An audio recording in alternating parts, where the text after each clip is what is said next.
Bonjour et bienvenue. Alors aujourd'hui, on a un seul document sur la table, mais quelle pièce!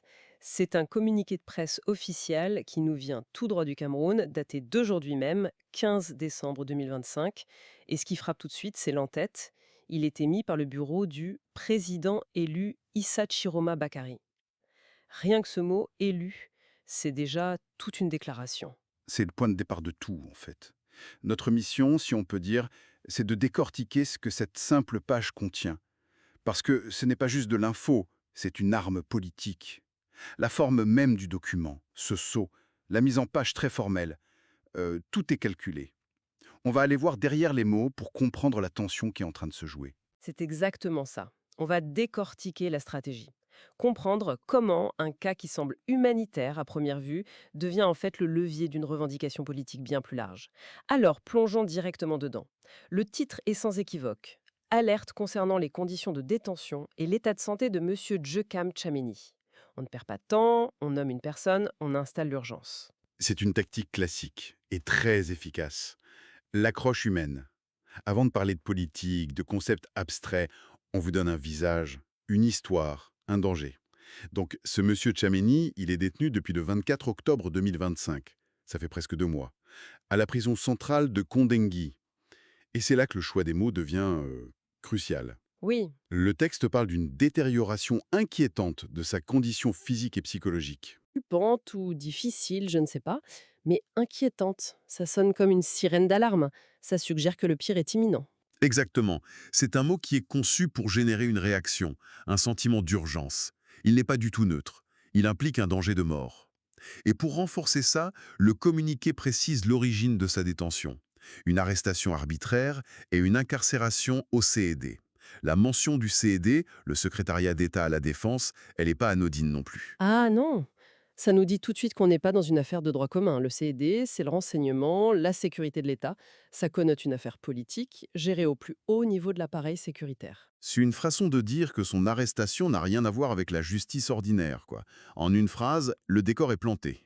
Un prisonnier politique, détenu illégalement selon eux, dans un lieu tristement célèbre et dont la vie est en danger. C'est d'une densité narrative incroyable.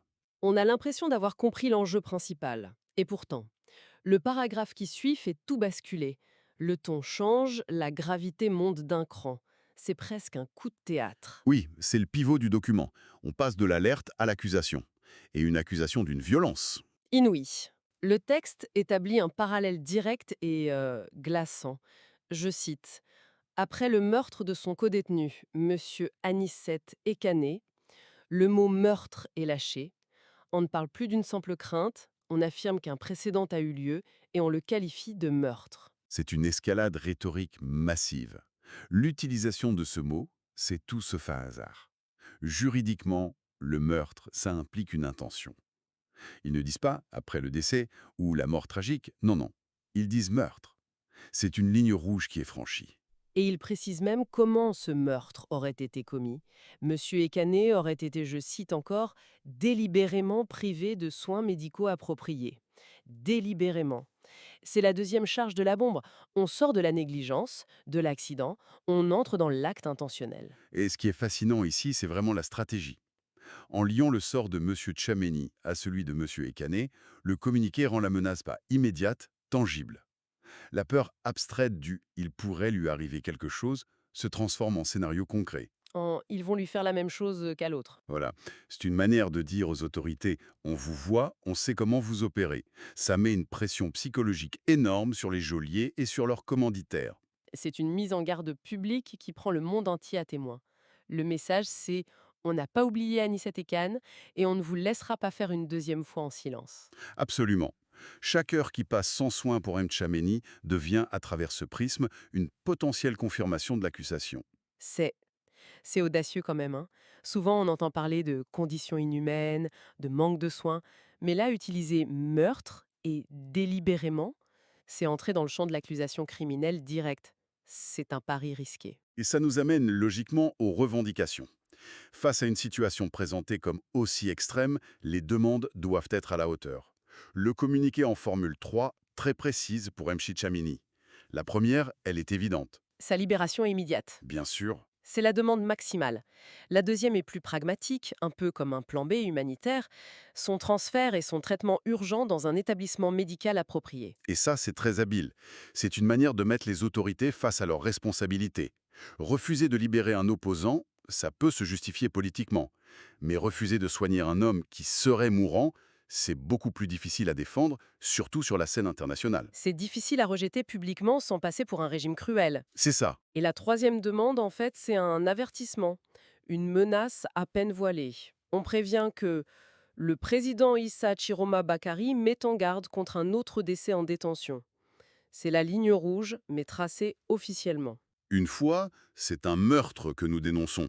Deux fois, ce sera la preuve de votre système. C'est ça le message.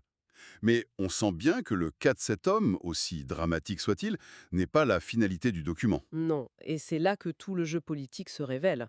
Ce cas individuel est utilisé comme un tremplin pour sauter vers une revendication beaucoup plus large. C'est la phrase qui suit qui donne la clé de lecture de tout le document. On y vient? Le cas de Chamenei, c'est l'exemple qui doit illustrer un problème systémique. Exactement. Le texte dit que le président élu réitère sa demande de libération de tous les citoyens camerounais arrêtés en marge de tout cadre légal pendant et au-delà des manifestations post-électorales à l'échelle nationale. Et voilà, les mots sont lâchés, manifestations post-électorales. C'est le cœur du réacteur. Cette mention, elle recadre tout. Monsieur Chamenei n'est plus un cas isolé, il devient le symbole d'une répression politique de masse qui aurait suivi une élection contestée. Le document passe d'un appel humanitaire à un manifeste politique. Ah, donc c'est ça la véritable stratégie. On prend le cas le plus choquant, le plus médiatique, pour forcer l'attention sur le sort de centaines d'autres. Précisément, ce n'est plus une alerte sur un état de santé, c'est une contestation frontale de la légitimité du pouvoir en place et de ses actions. Exiger la libération de tous les prisonniers politiques, en substance, c'est nier l'autorité de ceux qui les ont fait arrêter. Ce qui nous conduit à regarder qui sont les acteurs en scène, qui parle et à qui. La signature est aussi stratégique que le contenu.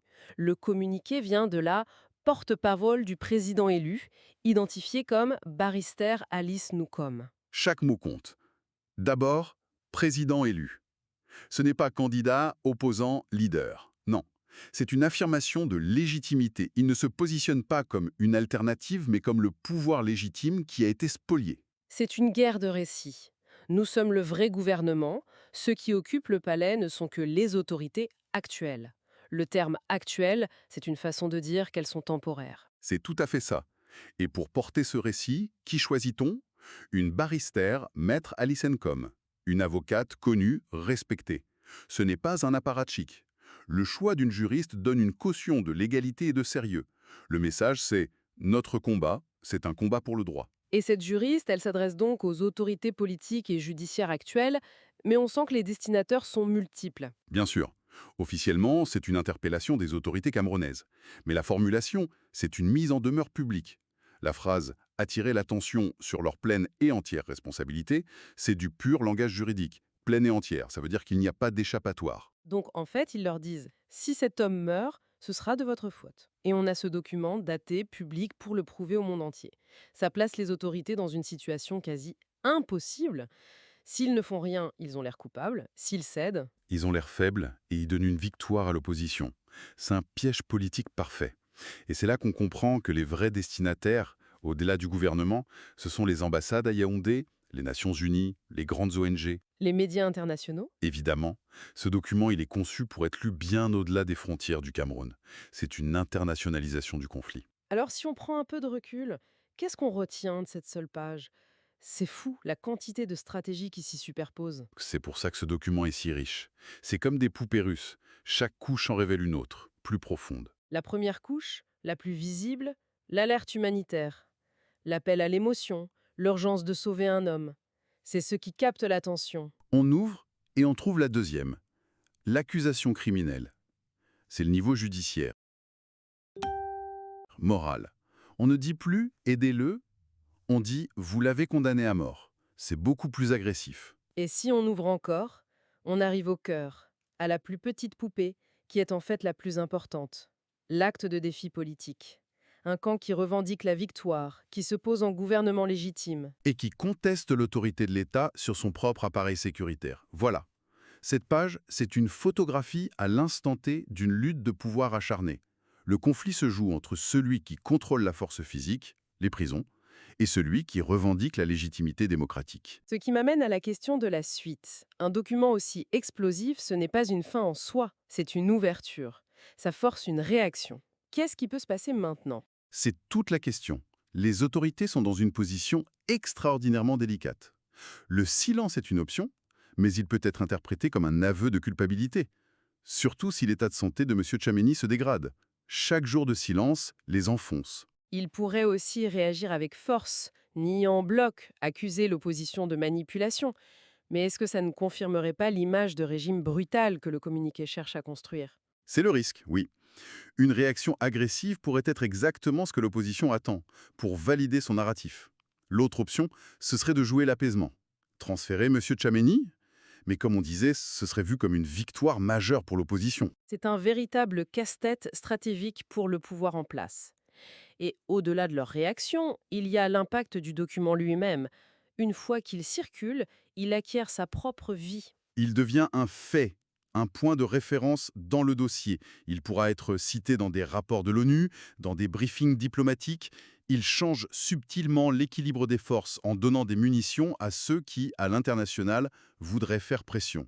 La partie ne se joue plus seulement à Yaoundé, elle se joue aussi à Genève, à New York, à Bruxelles. Ce qui nous laisse avec une pensée pour la suite. Ce communiqué soulève une question fondamentale sur la communication en temps de crise.